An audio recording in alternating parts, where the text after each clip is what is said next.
Hi, I'm Jodie Whittaker, and this is Doctor Who Support.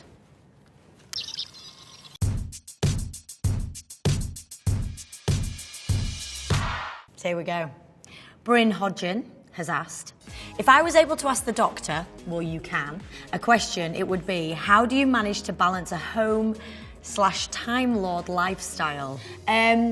I would say it creates chaos and havoc and epic adventure, but that is all the things you want from life. Hope that answers your question, Bryn. Joff has asked, you have a TARDIS and know how to pilot it. Where, when would you go? Okay, I think I would go to Neptune in 50 years just to see if our lessons have been learned. If we have perspective from Neptune and we can look back on this beautiful universe, have we made the right choices for all those other planets? It's Neptune because in our solar system it's the furthest away if we're not counting Pluto. So I think it would give an excellent sense of perspective. That's what I would do. Also, Neptune's dark and stormy. I quite like a bit of atmosphere. Ryan Smith has asked, is the Doctor ever going to oil that squeaky hinge on the TARDIS door? I've got so many important things to be doing every day, like saving the universe. I've got to leave that to somebody else. Heather Roker has asked, odd thought for the day. Does the Doctor ever wash their clothes? You always see them in the same outfit, right? Is there a day where they just stay in the TARDIS in some PJs and wait for their clothes to be washed? No, I just don't think, particularly my Doctor, I don't think I have the patience for that. I think I've developed such an extraordinary outfit that it's self-cleaning. Michael Hardy, what the hell in capital letters has happened to Gallifrey? Do you think I'm going to spoil that now? I am not. Liz at Covered in Bees 67 has asked, has the 13th Doctor used any aliases? Doctor Who, I want to know what she will call herself when she can't say that she's the Doctor. Oh, well, I've got an excellent gadget called a psychic paper. And when I want to be a little bit sneaky and have a completely different alias, I just flash my psychic paper. And 9 times out of 10, it gives a wonderful description of what I think would be an appropriate way for me to sneak into a building if I don't want to reveal that I am a Time Lord with 2 hearts.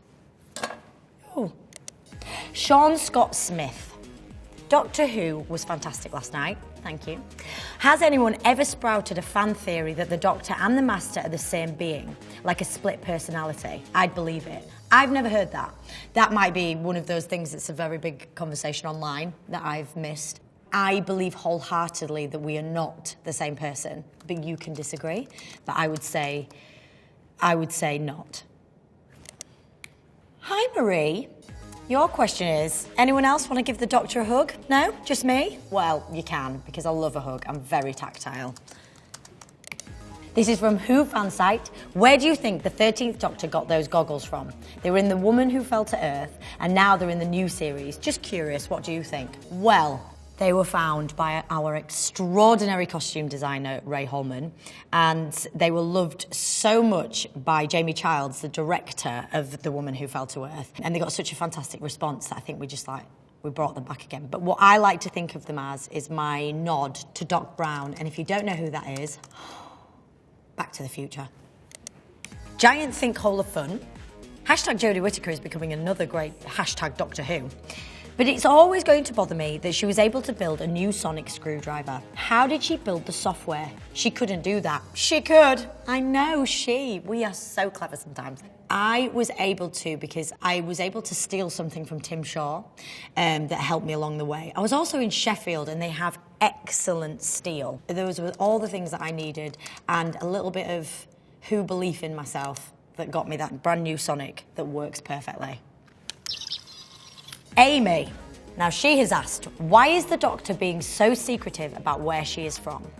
Now, I would say it's a Pandora's box to ask the Doctor where they're from. And I think particularly knowing how curious Ryan, Yaz and Graham are, they wouldn't accept necessarily the 1 or 2 word answer that I would be willing to give without revealing so much of my past, which some of it is a joyous memory, some of it is incredibly sad, some of it is steeped in loss. And I think that conversation is often too big in the moments that they have together. Essie has asked, does the Doctor have a bedroom in the TARDIS? I'd say yeah. I don't think it will be frequented very often because, as I've said before, I'm incredibly hyperactive and I think the brain never sleeps. But I would say they do. In this season, we've discovered that there's a wardrobe hall and karaoke buses. So I think missing out a bedroom would be a huge error. So Santa Major Mario SMMVA has asked, I've always wondered if the Doctor was able to get a cleaner for the TARDIS, what would the bill be for the inside? I mean, if you've seen episode 3 of this season, there's a giant tentacle that we're mopping up. So I'd say pretty hefty. I mean, there's custard cream crumbs on the floor, there's muddy footprints. I don't have lots of time to do cleaning. I'm not a complete scruff, but I'd say it'd probably be quite a hefty bill. Marcus Chic. How can the sonic screwdriver work on a rope when it can't even work on something as basic as wood? God, you are rude about my Sonic. My Sonic's brilliant. I'm not even going to comment on it. It's absolutely flawless, in my opinion. Howard Nelson has asked, how many lives does a Gallifreyan cat have? I will never sleep again. Gallifreyan cat. I mean, infinite. Let's give it that to really blow your mind. Have yourself a cookie little Christmas, John Boy Cook, has asked, so genuine question for all Whovians. How long have you been a fan when you realised that the rhythm of the theme tune is a Time Lord double heartbeat? Well, I'd say it was a reveal to me, so I'm not embarrassed to say. Lots of things are revealed to me, that's why I love playing the part, because every day is a learning day. But yeah, I thought that was a beautiful addition to the episode, and it was a reveal to me. If I'm now going to get hounded because I should have known that, I apologise profusely. Bethany, she's asked, I'm thinking of getting this tattoo on my wrist. Yes, my first tattoo. What's everyone's opinion? I don't have any tattoos. I go on about it all the time. I've got an idea for one, and I'm still, at 37, have not got it. I would think very carefully about getting a tattoo, because what if your taste changes? But as designs go, it's absolutely beautiful. So I'm not discouraging the artistic work on your wrist at all, because it's beautiful. But I would say, how do you know you're going to like it in 40 years? I'm always curious about that with people with tattoos. I wish I had that kind of longevity in my taste. I'm impressed if you do. Biggins Digest at BBC. Can we please see 13 meet the face of Bo? Hashtag Doctor Who, hashtag 13th Doctor, hashtag face of Bo. We cannot reveal anything that is going to happen ever, because why be a fan of Doctor Who if you were going to have spoilers? So I'm not answering. So, Type 40 marketing. If nothing can get into the TARDIS, how did the Kablam delivery bot manage it? Well, let's use an analogy like a vampire. There was a signal, and I accepted the signal because I've been waiting for a delivery, so it was a bit like it was invited in. And because of that, the hologram-esque delivery bot arrived and brought me my beautiful, beautiful, beautiful present. The renaissance of bad ideas. So, Mary Poppins is a Time Lord, right? Oh. Oh. So we're not the first female. That's just pulled the rug, hasn't it? There we go. Lauren has asked. Oh, she hasn't asked, she's put in quotes.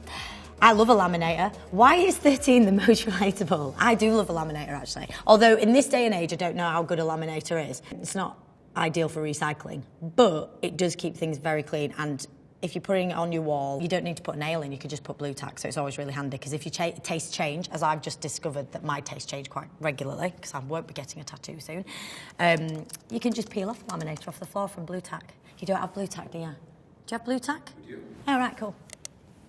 There you go, that's your answer. Ryan Kennedy has asked, how does the TARDIS always land on flat ground? It always lands on flat ground because I'm an excellent pilot. Also because we have a brilliant art department who find a really wonderful location every time they have to build it. And they're just helping us out. It's a lot of people to get in there. If it's wonky, we tip all over, especially if we get Brad in there, we're all tipped over. Silent Rambles. How did the Doctor survive the fall from atmosphere to the train? I'd say I'd taken a huge intake of breath. I then have really good lung capacity to scream throughout the entire fall, so that my next intake of breath was done so smoothly on the train floor that when I bobbed up into frame, that change of atmosphere had no effect on me. Artistic license. Poppy. Since when can the Doctor drive a car? She can barely drive the TARDIS. She's getting better. I had a few, how shall I say this? In my first 3 episodes, I did attempt to land in Sheffield in the 21st century, and it went a little bit wrong. But thank goodness for those little errors, because we ended up in some phenomenal adventures and witnessing some extraordinary moments in history. So, you know, it was a new interior. I had to learn how to drive it. But now, I'd say I'm pretty flawless. I'm also a really good driver, and it would be very hard for me, Jodie Whittaker, as the actor, to kind of fudge my extraordinary driving into bad driving on set. Well, I'm Jodie Whittaker, and that is it for Doctor Who support. I will see you in the next 900 years.